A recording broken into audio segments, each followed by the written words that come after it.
is State Fair time, Minnesota State Fair time, and the high point of the year for most of us. Yes, folks are here from all over the state, from towns and villages, from cities and hamlets. People from all walks of life meet here together on common ground, friendly, happy, relaxed in the enjoyment of their own state fair. Just who are all these folks? Who are those from the city and the country, the north, the south? Who are the farmers, the butchers, the grocers, the bakers, the men from the factories, from the stores, from the mills, from the mines along the great Minnesota Iron Range? It's hard to tell. The day is filled with excitement, the judging of cattle and hogs, sheep and horses, pickles and jam, and thrills and pleasure. But it is not all food, for the people of Minnesota are thinking people, and many of the attractions at the fair cause them to think about the things that take place in the state in which they live. Here are displays and exhibits which present vivid pictures of what the state's fertile lands, forested uplands, minerals and other natural resources, coupled with commerce and industry, have done to make Minnesota great. Agriculture, livestock and dairy farming, lumber and wood products, printing and publishing, flour and feed milling, transportation, manufacturing of many kinds, and iron mining are among the leading industries which have changed this once prairie and forest wilderness into the progressive, forward-looking state that is Minnesota today. But soon the cotton candy, the peanuts and popcorn, the soda pop and limeades are forgotten. More substantial fare draws the visitors to the great dining halls that dot the fairgrounds. In each dining hall, little groups come together. Strangers all, in a sense, but brought into friendly relationship under the spell of the state fair. Let's meet some of these friendly people. Look in on them as they find happiness and enjoyment at the fair. Here's Joe Williams, his wife Anna, and Joe Jr., and little Betsy. They're bent on a fine holiday. Joe is a bookkeeper, and the last thing he's thinking of is that pile of ledgers awaiting him at the office. The man said Mother weighed 140 pounds. Daddy said Mommy should go out and die.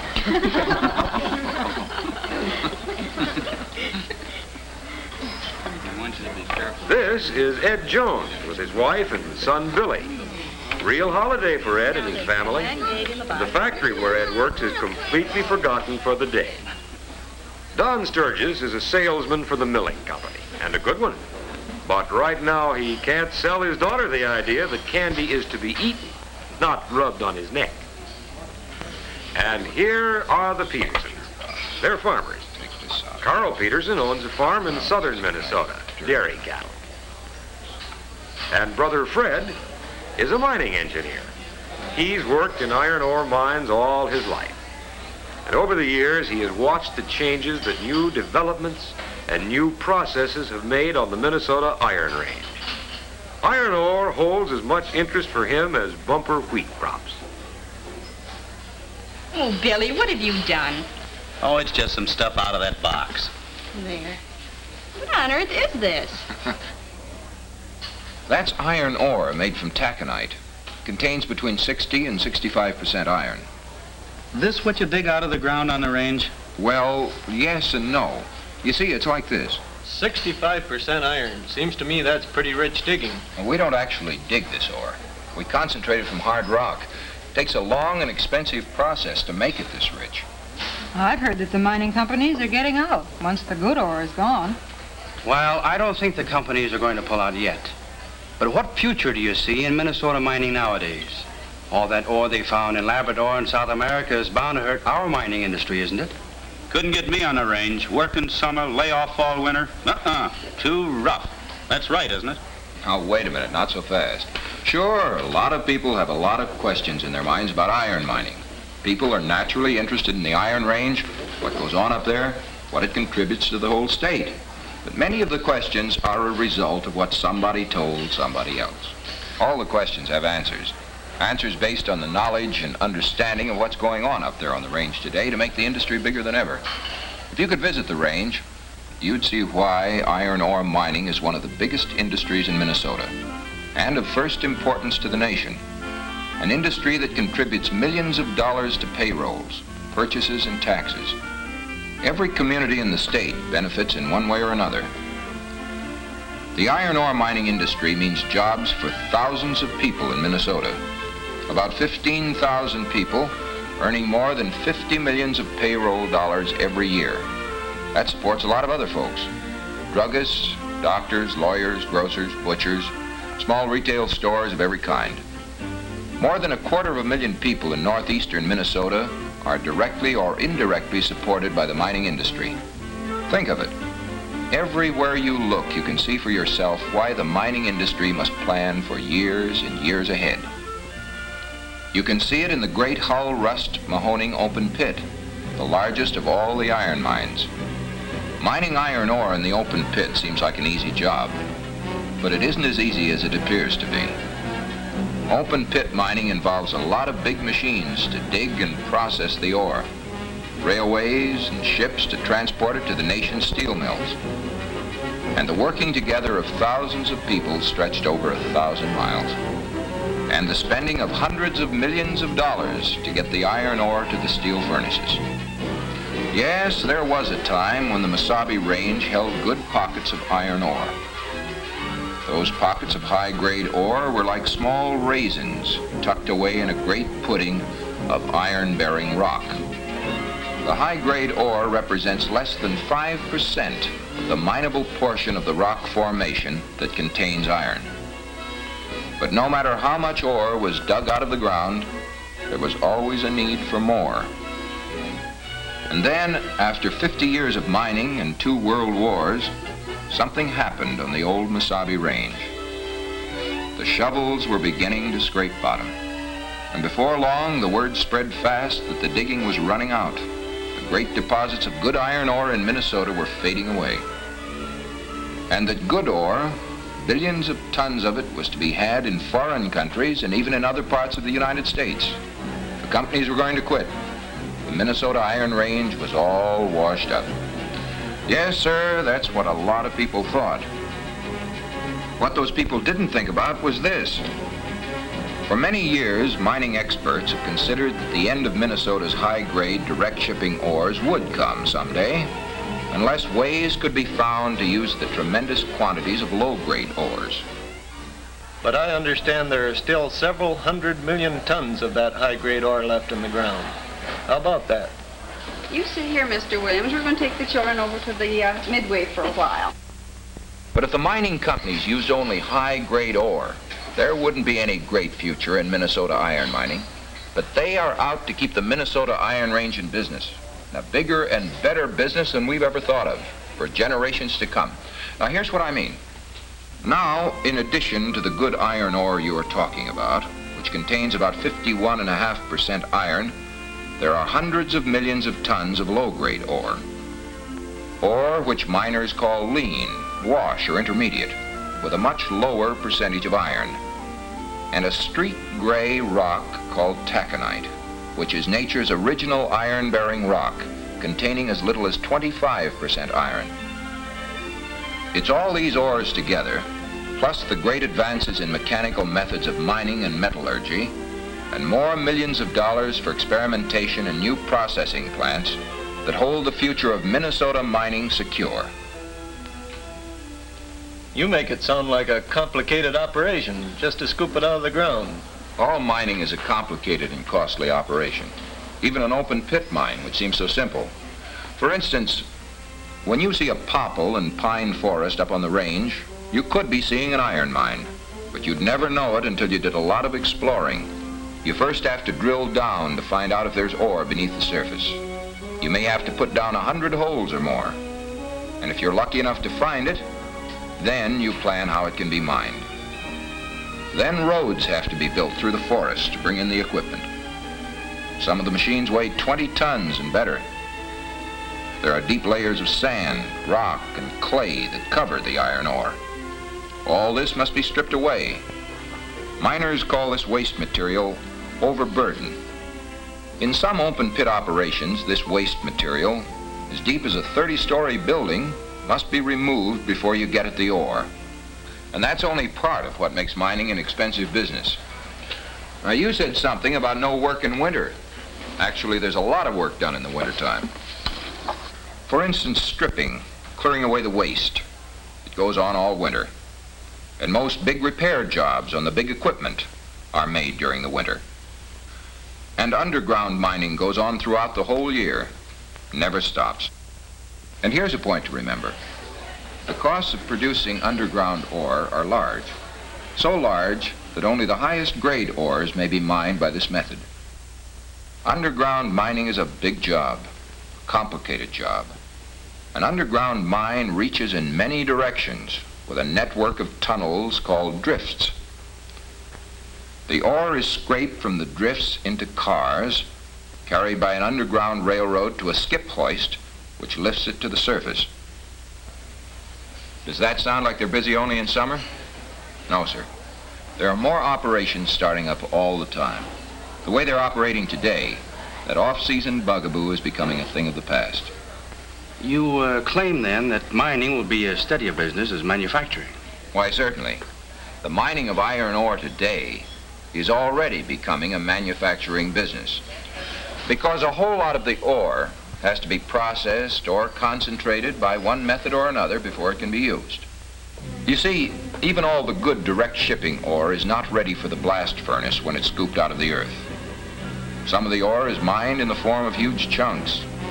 Big plants have been built throughout the range country to crush and size this ore as it comes from the pits. It takes crushers, big ones that cost a lot of money, to break up the chunks, reduce them to size. Most of the direct shipping ore has to be crushed. It adds to the cost of mining, but does not increase the iron content.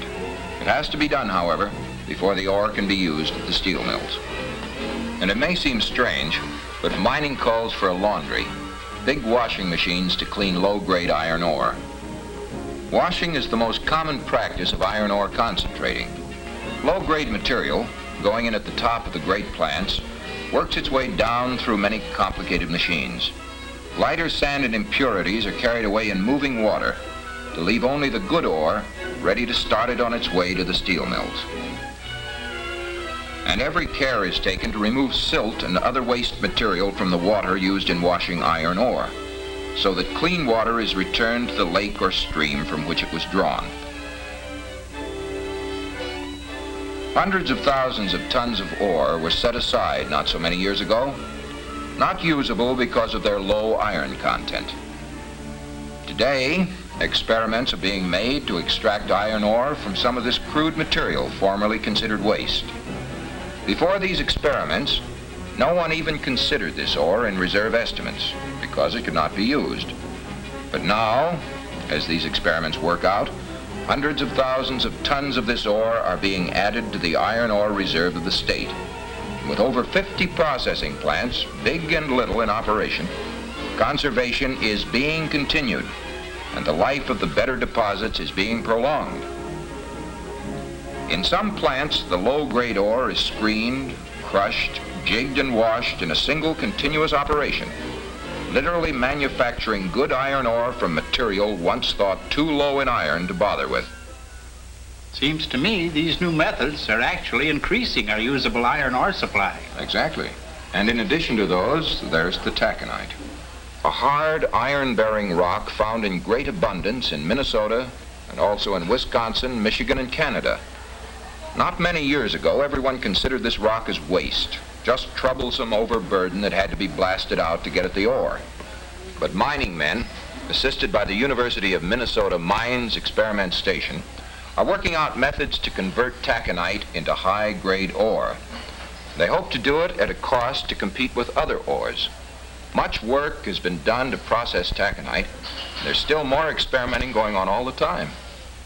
The process of manufacturing high-grade ore from taconite sounds very simple. It consists of blasting and crushing the rock apart, treating it to separate the waste, and putting what is left back together again. But to do all that on a commercial scale takes lots of money and thousands of men. Just think what it would cost to build and run a commercial taconite plant. Pay many more workers, pay for power and machinery. Somebody has to go out on a limb to the tune of millions of dollars just to find out if it will work. Somebody has made the venture, the mining companies, with the result that taconite processing is no longer a rumor or a dream. It's a fact, though it's only in the experimental plant stage now. How big a commercial activity this may become in Minnesota in the future depends upon whether or not the industry can do this at a cost that can compete with taconite from other states and countries and high-grade ores that are mined in other places. If the industry is able to take the next step, the use of manufactured ores supplemented by reserves of good natural ores, the future of the industry in Minnesota is really bright. This taconite process is simple to tell about, but it involves a lot of ingenuity. Special plants, each one costing a fortune, had to be built throughout the range for research and experimentation to try out different methods. The taconite process begins with the mining of the rock. The drilling machines go to work. A jet-piercing drill operating at temperatures up to 4,000 degrees Fahrenheit burns holes through solid rock for blasting. One shot, and tons of crude taconite, all hard rock, can be torn loose from the earth. The dark streaks in this rock are iron ore, but the ore is in very fine particles, some of them smaller than a speck of dust. To separate the ore particles, the rock has to be crushed and then ground again and again to reduce it to powder fineness. The powdered taconite, mixed with water, goes through a number of processes designed to separate the iron ore from the rock dust. The fine particles of iron ore are pulled out by strong magnets, and the coarser, low-grade material is passed back through the mill for more crushing. But the job is not finished then. Right now, this concentrate is as fine as powder, so fine it can't be loaded and shipped. It has to be put back together again. Now, one way to put the taconite back together is by pelletizing. Make round pellets or marbles of uniform size out of the powder. In pelletizing, the small balls roll out of the drum onto an endless belt which carries them to the furnace. Hot gases bake the pellets hard enough to stand up under the trip to the steel mills. Another method is called sintering.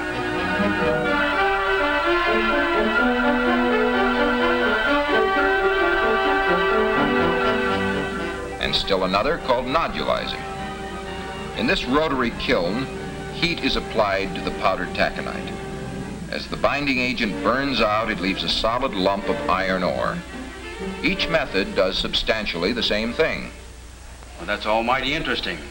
But how does this new process of making ore out of rock affect the natural ore we still have in the state? The great promise of the future lies in the conservation of our iron ore by joining this new development with what we have. Iron ore mining today is really one great manufacturing process in which all types of ores, from the lean taconite rock to the richer natural ores, are used under an overall plan of each producer to provide a tailor-made supply of ore the steelmakers need. We can ensure the future of iron ore mining in Minnesota if we treat our combined iron ore resources as a single source of raw material that has to compete with the products of other regions. Yes, the mining industry today is a highly specialized manufacturing business that supports, directly and indirectly, nearly 250,000 people. 250,000 people who create a great market for the products and services of many other industries in the state of Minnesota, which benefits all the people in the state. Farming, for instance.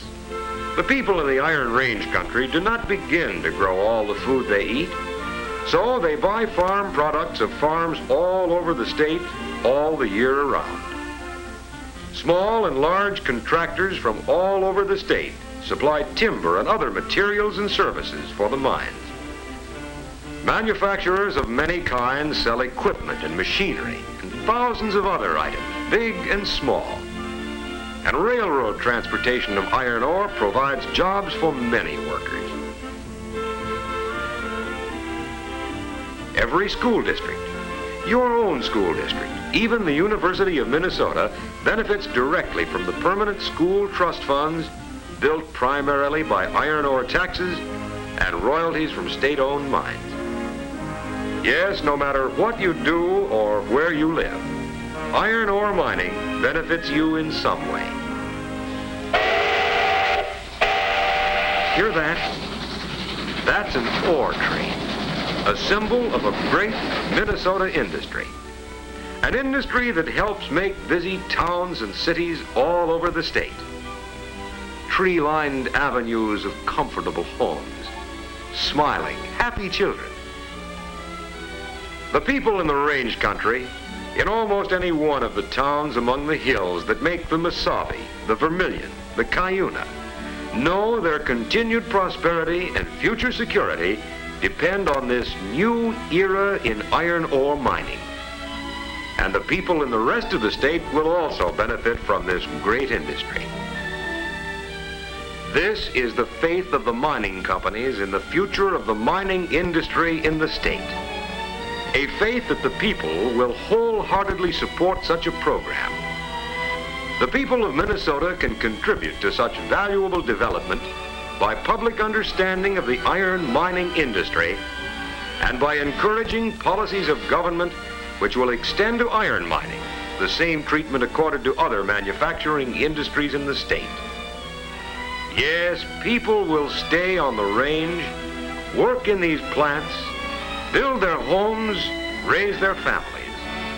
The range and the whole state of Minnesota will see a security greater than ever before.